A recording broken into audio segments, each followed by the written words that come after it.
Sétimo, não devemos, porém, contentarmos com essa exposição geral. É mister aplicá-la também aos fatos individuais. Com efeito, das proposições relativas à conduta, as universais são mais vazias, mas as particulares são mais verdadeiras, porquanto a conduta versa sobre casos individuais e nossas proposições devem harmonizar-se com os fatos nesses casos. Podemos tomá-los no nosso quadro geral. Em relação aos sentimentos de medo e de confiança, a coragem é o meio termo. Dos que excedem, o que o faz no destemor não tem nome. Muitas disposições não têm. Enquanto que o que excede na audácia é temerário. E o que excede no medo e mostra falta de audácia é covarde. Com relação aos prazeres e dores, não todos, e menos no que tange as dores, o meio termo é a temperança, e o excesso é a intemperança. Pessoas deficientes no tocante aos prazeres não são muito encontradiças, e por esse motivo não receberam nome. Chamemo-las, porém, insensíveis. No que se refere a dar e receber dinheiro, o meio termo é a liberalidade. O excesso e a deficiência, respectivamente, prodigalidade e avareza. Nessa espécie de ações, as pessoas excedem e são deficientes de maneiras opostas. O pródigo excede no gastar e é deficiente no receber, enquanto o avaro excede no receber e é deficiente no gastar. De momento, tudo o que fazemos é dar um esboço ou sumário, e com isso nos contentamos. Mais adiante, essas disposições serão descritas com mais exatidão, mais precisamente no livro 4. Aí, no que diz respeito ao dinheiro, existem outras disposições. Um meio termo, a magnificência. Pois o homem magnificente difere do liberal. O primeiro lida com grandes quantias, o segundo com quantias pequenas. Um excesso, a vulgaridade e o mau gosto. E uma deficiência, a mesquinhez. Estas diferem das disposições contrárias à liberalidade, e mais tarde diremos em que. Com respeito à honra e à desonra, o meio termo é o justo orgulho. O excesso é conhecido como uma espécie de vaidade oca, e a deficiência como uma humildade indébita. E a mesma relação que apontamos entre a liberalidade e a magnificência, da qual a primeira difere por lidar com pequenas quantias, também se verifica aqui, pois há uma disposição que tem alguns pontos em comum com o justo orgulho, mas ocupa-se com pequenas honras, enquanto a este só interessam as grandes. Porque é possível desejar a honra como se deve, mais do que se deve e menos do que se deve. E o homem que excede em tais desejos é chamado ambicioso. O que fica aquém é desambicioso, enquanto a pessoa intermediária não tem nome. As disposições também não receberam nome, salvo a do ambicioso, que se chama ambição. Por isso, as pessoas que se encontram nos extremos arrogam-se à disposição intermediária. E nós mesmos, às vezes, chamamos as pessoas intermediárias de ambiciosas e outras vezes de desambiciosas. E ora louvamos a primeira disposição, ora a segunda. A primeira razão disso será dada mais adiante. Agora, porém, falemos sobre as demais disposições de acordo com o método indicado. No tocante à cólera, também há um excesso, uma falta e um meio termo. Embora praticamente não tenham nomes, uma vez que chamamos calmo ao homem intermediário, seja o meio termo também a calma, e dos que se encontram nos extremos, chamemos irascível ao que excede a irascibilidade, ao seu vício, e o que fica aquém da justa medida, chamemos pacato. E pacatez a sua deficiência. Há outros 3 termos que diferem entre si, apesar de revelarem uma certa semelhança comum. Todos eles dizem respeito ao intercâmbio em atos e palavras, mas diferem no seguinte: um se relaciona com a verdade nessas esferas e os outros 2 com o que é aprazível. E destes, um se manifesta em proporcionar divertimento e o outro em todas as circunstâncias da vida. É preciso, portanto, falar destes 2, a fim de melhor compreendermos que em todas as coisas o meio termo é louvável e os extremos nem louváveis nem corretos, mas dignos de censura. Ora, a maioria dessas disposições também não receberam nomes, mas devemos esforçar-nos por inventá-los, para que a nossa exposição seja clara e fácil de acompanhar. No que toca à verdade, o intermediário é a pessoa verídica e o meio termo podemos chamar veracidade.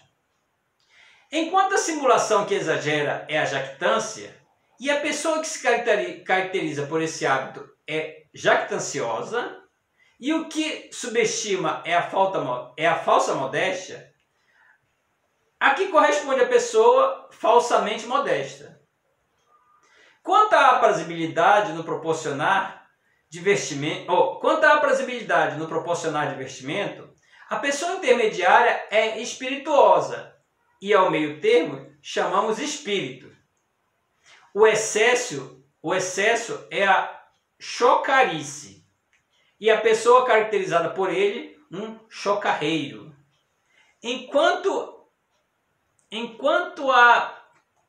a pessoa que mostra deficiência é uma espécie de rústico e a sua disposição é a rusticidade. Vejamos, finalmente, a terceira espécie de aprazibilidade, isto é, a que se manifesta na vida em geral. O homem que sabe agradar a todos de maneira devida é amável, e o meio termo é a amabilidade, enquanto o que excede os limites é uma pessoa obsequiosa, se não tem nenhum propósito determinado. Um lisonjeiro se visa ao seu interesse próprio, e o homem que peca por deficiência e se mostra sempre desagradável é uma pessoa mal-humorada e rixenta. Também é meio termo nas paixões, e relativamente a elas, pois que a vergonha não é uma virtude, e não obstante louvamos os modestos. Mesmo nesses assuntos, disse que o homem é intermediário e um outro excede. Como, por exemplo, o acanhado, que se vergonha de tudo, enquanto o que mostra deficiência e não se vergonha de coisa alguma é um despurado, e a pessoa intermediária é modesta. A justa indignação é um meio termo entre a inveja e o desrespeito. E essas disposições se referem à dor e ao prazer que nos inspiram a boa ou má fortuna de nossos semelhantes. O homem que se caracteriza pela justa indignação confrange-se com a má fortuna imerecida. O invejoso que o ultrapassa aflige-se com toda a boa fortuna alheia. E o despeitado, longe de se afligir, chega ao ponto de rejubilar-se. Teremos oportunidade de descrever alhures estas disposições. Quanto à justiça, como o significado deste termo não é simples, após descrever as outras disposições,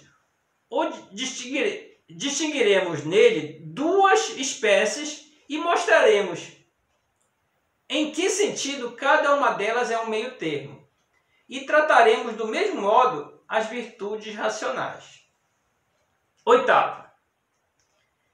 Existem, pois, 3 espécies de disposições, sendo 2 delas vícios, que envolvem excesso e carência respectivamente, e a terceira uma virtude, isto é, o meio termo. E em certo sentido, cada uma delas se opõe às outras 2, pois que cada disposição extrema é contrária tanto ao meio termo quanto ao outro extremo. E o meio termo é contrário a ambos os extremos. Assim como o igual é maior relativamente ao menor e menor relativamente ao maior. Também os estados medianos são excessivos em confronto com as deficiências e deficientes quando comparado com os excessos, tanto nas paixões como nas ações. Com efeito, o bravo parece temerário em relação ao covarde, e covarde em relação ao temerário. E da mesma forma, o temperante parece um voluptuoso em relação ao insensível, e insensível em relação ao voluptuoso. E o liberal parece pródigo em confronto com o avaro, e avaro em confronto com o pródigo. Por isso, as pessoas que se encontram nos extremos empurram uma para a outra a intermediária. O homem bravo é chamado de temerário pelo covarde, e covarde pelo temerário, e, analogamente, nos outros casos.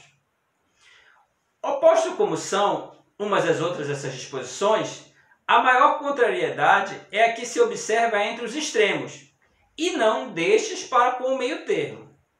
Porquanto os extremos estão mais longe um do outro que do meio termo, assim como o grande está mais longe do pequeno e o pequeno do grande, porque ambos estão do igual. Por outro lado, alguns extremos mostram certa semelhança com o meio termo, como a temeridade com a coragem e a prodigalidade com a liberalidade.